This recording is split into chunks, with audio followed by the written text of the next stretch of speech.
सहनाववतु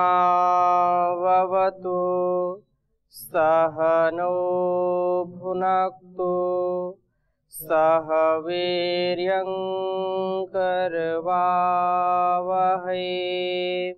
तेजस्विनावधीतमस्तु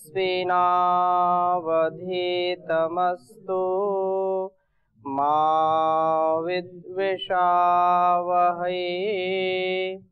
ओम शांति शांति शांति।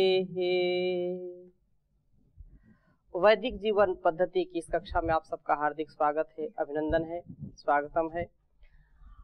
जीवन का रहस्य, जीवन की जो उन्नति का रहस्य है, राज है, वो राज हमारे अंदर ही छिपा है, जिसको खोलने का उपाय बताया जा रहा है इन वेद मंत्रों के द्वारा, परमात्मा की वाणी के द्वारा, कि हमारा जीवन कैसा हो तो हमारे ऋषि मुनियों जैसा हो, ब्रह्मचर्य से युक्त हो, तेजस्विता से युक्त हो, और हम किसी भी प्रकार से जो प्रकृति हमारी है, जो हमारा निज स्वभाव है, हमारा जो स्वभाव होता है सहज स्वभाव, उसको सहज बोलते हैं।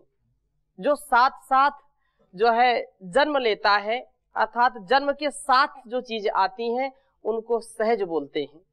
तो सहज हमारे जीवन में सहजता है। हम सहजता को भूल करके अनेक प्रकार से दुखी हो जाते हैं, सहज नहीं रह पाते हैं। तो सहजता में सारी ये प्रकृति जो है विद्यमान है, पशु पक्षी सब सहज हैं, तो हम भी सहज हो जाएं। ये बार बार हमको संदेश यहाँ से मिल रहा है। तो हम आज वैदिक ब्रह्मचर्य गीत के जो है 23वें मंत्र अर्थात ब्रह्मचर्य सूक्त का 23वां मंत्र पढ़ेंगे। 22 मंत्रों तक हमने इसको पढ़ा था, समझा था। उसके पीछे बहुत सारी चीजें हमने जानी समझी।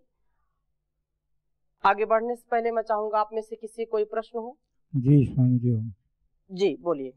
स्वामी जी, जैसा आपने पिछली कक्षा में बताया था कि मृत्युशैया पर पड़े लोग भी भोगों को नहीं छोड़ पाते हैं, तो जैसे बीज को वातावरण मिलता है तभी वो अंकुरित होता है जी, तो ऐसे ही निर्बीज करने के लिए भी तो उसको वातावरण चाहिए ना जी।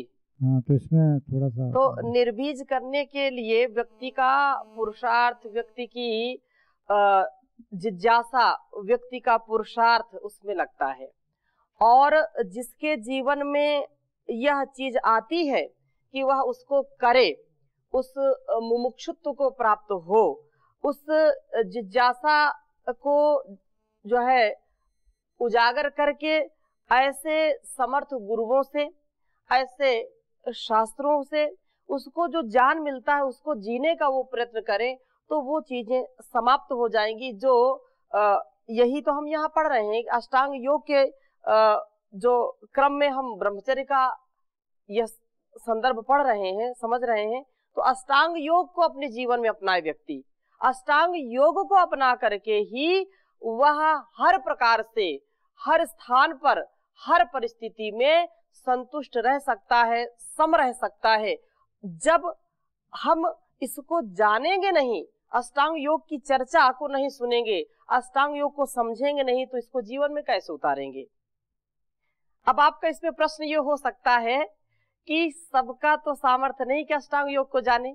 मैं कहना चाह रहा हूँ कि ज्ञान से सबको सामर्थ्य नहीं मिलती है। मैंने आपकी जैसा वातावरण चाहिए, जैसा गुरुकुल में वातावरण होता है, वो वातावरण जब तक नहीं मिलता है तब तक उसमें फलीभूत नहीं होता है। इसमें इतनी सी बात समझ लीजिए, अष्टांग योग व्यक्ति पढ़े या ना पढ़े, बहुत व्यवहारिक बात मैं कर रहा हूं।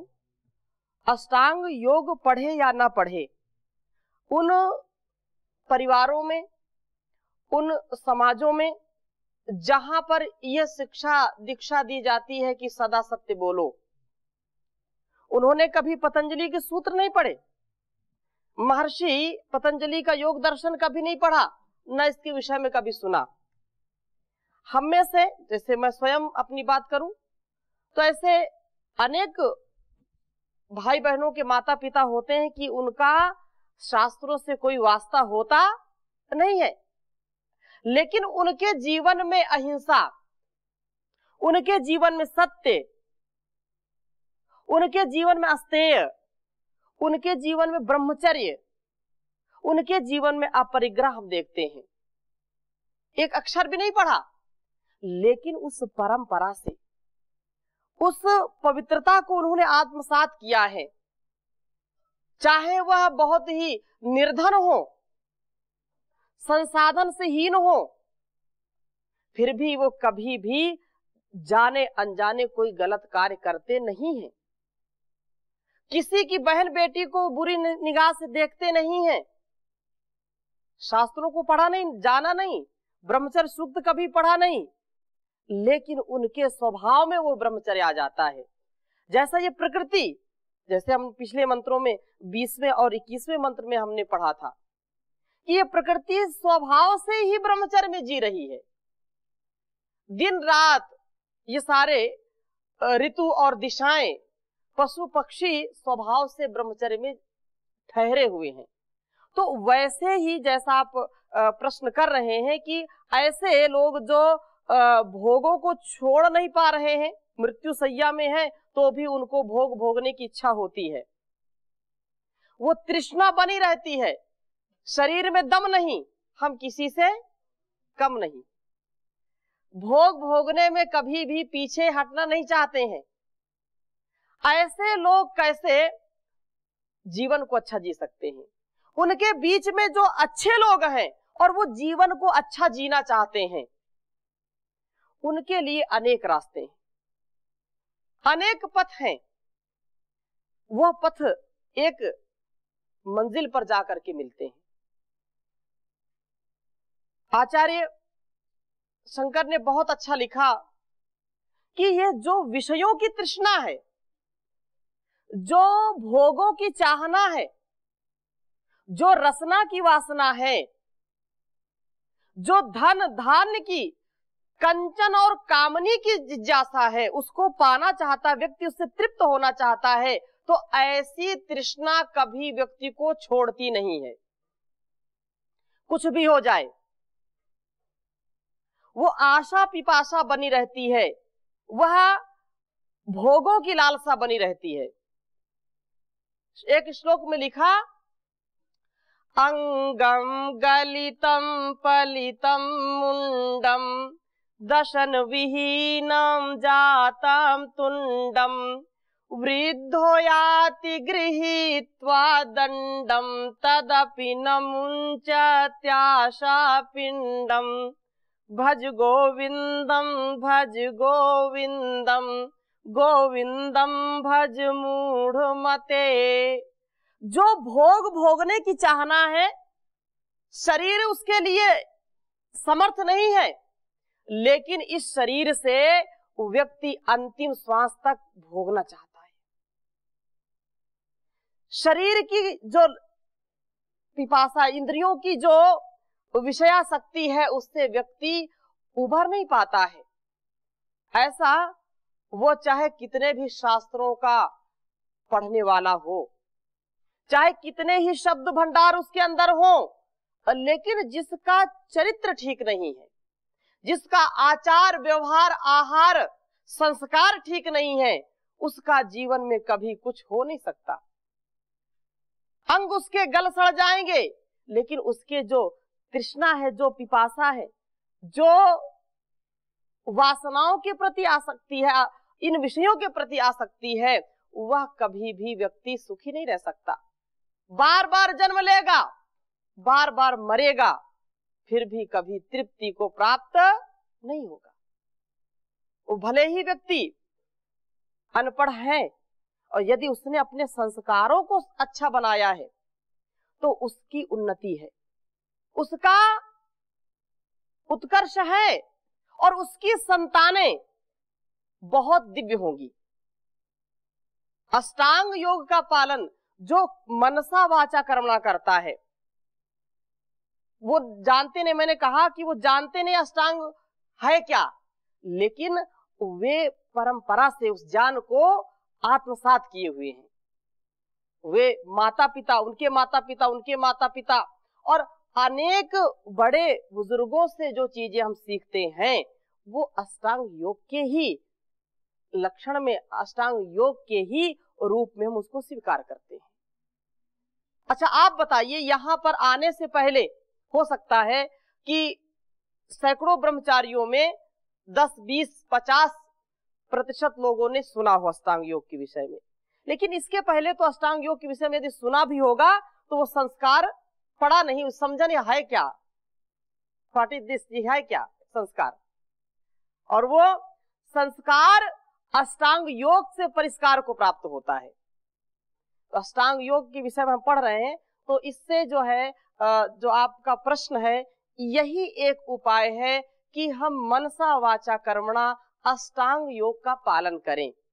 अहिंसा, सत्य, अस्तेय, ब्रह्मचर्य, अपरिग्रह, शौच, संतोष, तप, ये सारी, हाँ, ये सारी जो चीजें हैं इनसे जीवन का परिष्कार होता है। तो अभी हम यहाँ ब्रह्मचर्य तक पहुंचे हैं, आगे इसकी और विशद चर्चा करेंगे। तो हमको कभी भी हताश निराश नहीं होना चाहिए। ये निराशा हमारी हमको और नीचे ले जाती है। तो जो हुआ सो हुआ, बीत गई सो बीत गई, आगे की सुध लें, आगे की सुधि हमको लेनी चाहिए, इसका हमको हमेशा ध्यान रखना चाहिए। और हम नित्य स्वाध्याय करें, सत्संग करें, अच्छे विचारों से अपने संस्कारों को अच्छा बनाने का प्रयास करें। बार बार इस बात को कहा जाता है, नित स्वाध्याय सत्संग करते रहो, एक दिन सद ज्ञान प्राप्त हो जाएगा, शांति होगी परम भ्रांति मिट जाएगी, पाप तापों का अवसान हो जाएगा। ये जो स्वाध्याय है, जो सत्संग है, ये हमारे जीवन के लिए एक घुट्टी का काम करता है, एक जड़ी होती है जो हमारे अंदर, जड़ी का तात्पर्य जड़ी बूटी की तरीके काम करती है। हो सकता है औषधि देर में काम करे, लेकिन यदि कोई व्यक्ति सत्संगी है, यदि कोई व्यक्ति आध्यात्मिक है, तो उसको सत्संग और अध्यात्म की चर्चा में जितना आनंद आता है, उतना दुनिया के व्यंजन उसके सामने ला करके रख दो, खिला दो, तो भी उसको आनंद नहीं आता। ये जो ज्ञान की घुट्टी है, ये तुरंत एक क्षण में जो है प्रभाव देती है। तो ये आंतरिक, ये आत्मा का जो भोजन है, वह ज्ञान युक्त हमारा संस्कार हो। स्वाध्याय करेंगे 23वें मंत्र का, लिख लीजिए इसको, देवा नाम एतत् परिश्रुतम, देवा नाम एतत्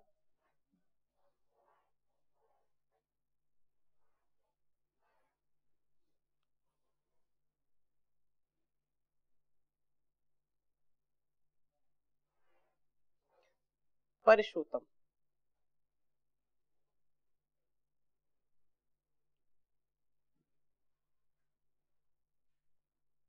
अनभ्यारूढ़म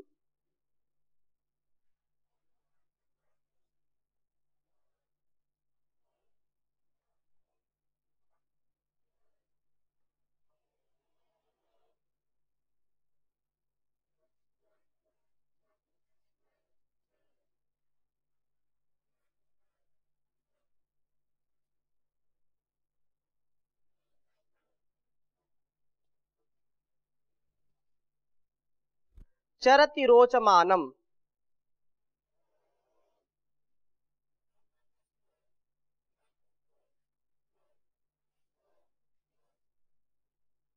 चरति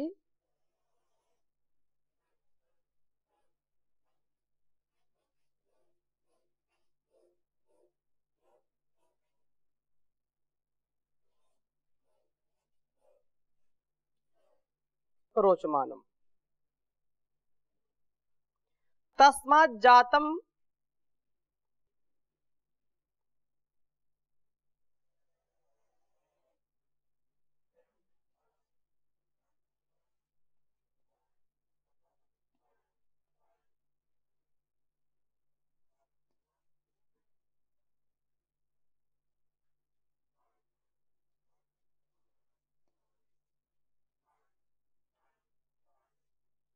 तस्मात् जातम ब्राह्मणम ब्रह्म ज्येष्ठम।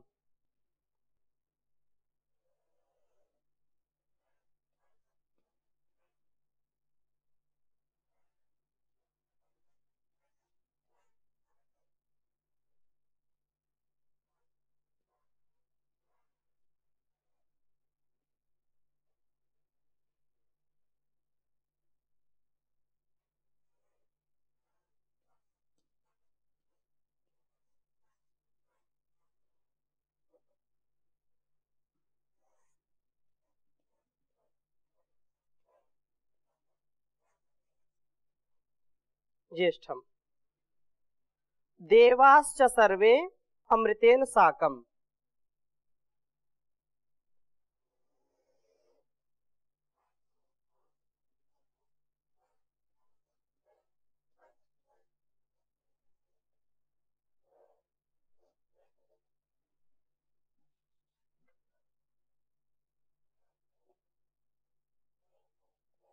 देवाश्च सर्वे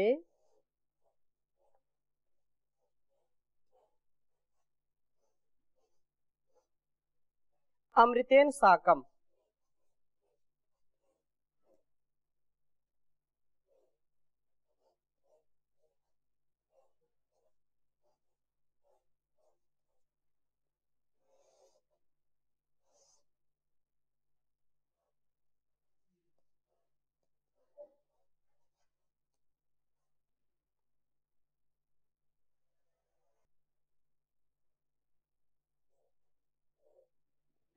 उच्चारण करेंगे।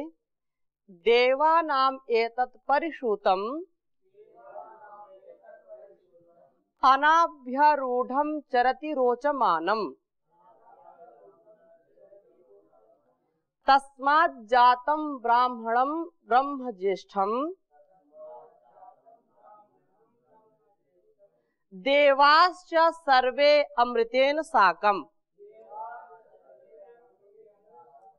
पुनः उच्चारण करेंगे। देवानाम एतत् परिश्रुतम अनाभ्यारूढ़ं चरति रोचमानम। तस्मात् जातं ब्राह्मणं ब्रह्म ज्येष्ठम। देवाश्च सर्वे अमृतेन साकम। बहुत उत्तम बात है। उस परम पिता परमेश्वर का विशेष यह अनुग्रह हमारे ऊपर है कि हम वेदवाणी का स्वाध्याय कर रहे हैं और वेदों का पढ़ना पढ़ाना सुनना सुनाना सभी आर्यों का अर्थात श्रेष्ठ जनों का परम कर्तव्य है। तो कह रहे हैं कि ये यह ब्रह्मचर्य देवानाम परिश्रुतम, देवों का निचोड़ अर्थात सार, अनभ्यारूढ़म, किसी से भी ना दबाया जाता हुआ, रोचमानम, रोचमानम अर्थात चमकता हुआ, चरति चल रहा है, संसार में कार्य कर रहा है। तस्मात् उससे ब्राह्मणम ज्येष्ठ ब्रह्म, जो ज्येष्ठ ब्रह्म अर्थात ब्रह्म संबंधी उत्कृष्ट ज्ञान जातम उत्पन्न होता है। देवाः च सर्वे, और सारे देव अमृतेन साकम, अमृत से युक्त हो जाते हैं। संसार को चलाने वाले इन देवों की ईश्वरीय दिव्य शक्ति की महिमा को हम अनुभव करते हैं। इसकी अद्भुत अचूक शक्ति और अलौकिक सामर्थ्य को अनुभव कर आश्चर्यचकित होते हैं। संसार को चलाने वाले इन देवों की ईश्वरीय जो व्यवस्था है, संसार कैसे चल रहा है और हम उसका प्रतिपल अनुभव करते हैं। क्योंकि एक छोटा सा कोई कार्य होता है, बिना करने वाले के वो कार्य की कभी पूर्ति नहीं हो सकती है। इस संसार की बात हम करते हैं, यदि कोई ऐसा कहे कि ये तो ऐसे चल रहा है। जब एक छोटा सा कोई भी छोटी गेंद हो, छोटा बॉल हो या अन्य कोई भी वस्तु हो, उसको बिना गति दिए कोई गति नहीं कर सकता है, तो इतने बड़े बड़े विशाल ग्रह नक्षत्र कैसे गति कर रहे हैं? यह विचारणीय है। ऐसे लोग जो परमात्मा के जो है विधान को, परमात्मा की शक्ति को, परमात्मा के द्वारा जो व्यवस्था है उसका जो अनादर करते हैं, यही बात यहाँ पर कह रहे हैं कि यह अद्भुत अचूक शक्ति और अलौकिक सामर्थ्य को अनुभव कर आश्चर्यचकित होते हैं। पर इन देवों की सारभूत जो एक वस्तु है वह है ब्रह्मचर्य। देवों का सार, देवों का निचोड़, देवों का रस ब्रह्मचर्य ही है। ब्रह्मचर्य के बिना देव कुछ नहीं है। ब्रह्मचर्य से ईश्वरीय नियमों के अनुसार चलते रहने से देवों का देवत्व है। ईश्वर ने कुछ देने के लिए हमको बनाया है, हमको ऐसा सामर्थ्य दिया है कि हम अपने वाणी से, अपने व्यवहार से, अपने शरीर से हम कुछ देते रहें। ये जो भी वृक्ष वनस्पतियां, जो भी पेड़ पौधे हैं, जो भी जीव जंतु हैं, वे हमारे लिए कुछ ना कुछ देते हैं। ये जो 5 भूत हैं, ये सारा हमारा अस्तित्व इन्हीं से है। यदि ये कुछ दे नहीं तो हमारा अस्तित्व नहीं चल सकता है। कोई भी एक छोटी सी घास भी निरर्थक नहीं है, छोटा सा तिनका भी निरर्थक नहीं है, और सबका बड़ा महत्व है। अपने लिए हम ऐसा जब सोचेंगे तब इस जीवन का परिष्कार होगा। एक बार घास जो जमीन पर होती है, उसको बड़ा दुख हुआ कि परमात्मा ने मुझको सबसे निकृष्ट बनाया है, मेरा मूल्यांकन ठीक नहीं किया है। यदि कोई बड़ा सा वृक्ष बनाता, फल फूल से लाद देता, तो लोग मेरा मान करते, सम्मान करते, मुझको चरण शरण देते। लेकिन कोई भी आकर के मेरे ऊपर विष्ठा कर जाता है, कोई भी मलमूत्र त्याग देता है, सबके पैरों के नीचे ही मैं रहती हूं, उसको बड़ी पीड़ा हुई। उसने निर्णय किया कि मैं पृथ्वी को छोड़ करके चली जाऊंगी, मैं ऐसा अपमानित जीवन नहीं जी सकती। घास ने ऐसा विचार किया, ठीक है, उसने अपना अस्तित्व समेट करके ईश्वर की अदालत पर पहुंच गई। ईश्वर मुस्कुराए, अरे हमने तो आपको पृथ्वी पर भेजा था, बहुत उपकारी, सबके लिए कल्याणकारी बना करके भेजा था, आप यहां आ गए। बोले मैं इस अपमान युक्त जीवन को नहीं जी सकती। प्रभु, आपने मेरे साथ न्याय नहीं किया है, आपने मुझको बड़ा अपमानित जीवन दिया है। प्रभु सब बात सुन रहे, मुस्कुरा रहे हैं। बोले फिर कैसा जीवन चाहते हो? बोले श्रेष्ठ जीवन। श्रेष्ठ क्या होता है? अरे जिसका सब लोग मान करें, सम्मान करें, सदा जिसकी जो है प्रशंसा लोग करते रहे, वो अच्छा जीवन होता है। अच्छा, तो तुम्हारा जीवन निकृष्ट है? बोले बिल्कुल निकृष्ट है, मेरा कोई अस्तित्व ही नहीं है पृथ्वी पर। बोले ठीक, अपना अस्तित्व तो समझना चाहते हो? बिल्कुल समझना चाहते हैं, आपने अस्तित्वहीन बना दिया, इसीलिए तो आपके पास आए। बोले ठीक है, यहां से मैं आपको पृथ्वी के दर्शन कराता हूं, पृथ्वी को देखिए। आप वो सारी पृथ्वी से अपने अस्तित्व को समेट करके मेरे पास आ गई हैं, अब घास नहीं है पृथ्वी पर कहीं भी। और स्थिति देखिए, स्थिति वो घास देख रही है। वर्षा बहुत तेजी से हो रही है, वर्षा हुई और सारी मिट्टी बह करके समुद्र में चली गई। क्योंकि वर्षा जब होती है तो मिट्टी के कटान को कौन रोकता है? घास रोकती है। घास तो है नहीं पृथ्वी पर। वर्षा नहीं, भयंकर बरसात हुई, 3-4 दिन 5 दिन भयंकर वर्षा हुई और सारी मिट्टी कट करके नदियों में और समुद्र में जाकर के मिल गई। पेड़ जो टिके थे उनकी जड़ें खुल गई, वो भी धराशायी हो गए, सब लुढ़क गए। जब लुढ़क गए ऑक्सीजन की कमी हो गई, चारों तरफ हाहाकार मच गया, अनेक प्रकार के पशु पक्षी मरने लगे। जब उनको घास नहीं मिली, खाने के लिए कुछ है नहीं, जो पेड़ पौधे थे वे भी गिर गिर के सूख गए, चारों तरफ महामारी फैल गई। घास ने जब ये नजारा देखा तो हाथ जोड़ करके खड़ी हो गई कृतज्ञता पूर्वक कि परमात्मा, मैं बहुत ही ऐसे गफलत में आकर के मेरे अंदर ऐसी हीन भावना आ गई। आप तो सर्वेश्वर हैं, जगत नियंता हैं, जगत के पालक हैं। इस बात को मैं स्वीकार करती हूँ और अपने जीवन को धन्य मानती हूँ कि मेरे केवल न रहने से पृथ्वी की क्या दशा हो सकती है, ऐसी कल्पना मैंने की नहीं थी। मेरा जीवन मुझको दे दीजिए, मैं अपने अस्तित्व को फैलाऊंगी। इस संसार में मेरा अस्तित्व इतना है कि मेरे जीवन से सबका जीवन चल रहा है। ऐसे ही हम सबका जीवन ऐसा जीवन है कि परस्परता युक्त है, एक दूसरे से मिला हुआ है, वह संयमित है और ईश्वर के विधान से युक्त है। ईश्वरीय विधान सब में काम कर रहा है। वो घास भी देवता का रूप है। यदि घास अपने देवत्व को छोड़ दे, अर्थात हमको कुछ दे नहीं, अपने अस्तित्व को समेट ले, तो हमारा जीवन चल नहीं सकता।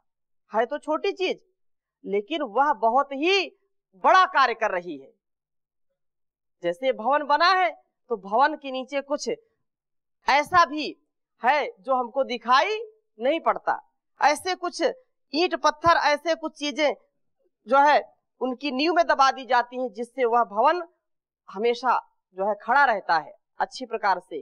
तो हम बहुत कुछ नहीं जानते हैं, जिसके कारण हमारा ये सारा अस्तित्व बहुत मौज से चल रहा है।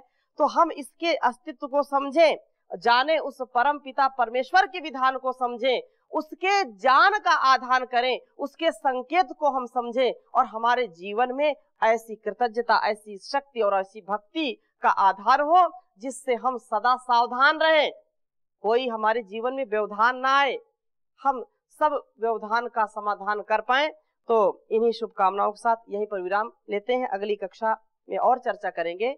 ओम शांति शांति शांति।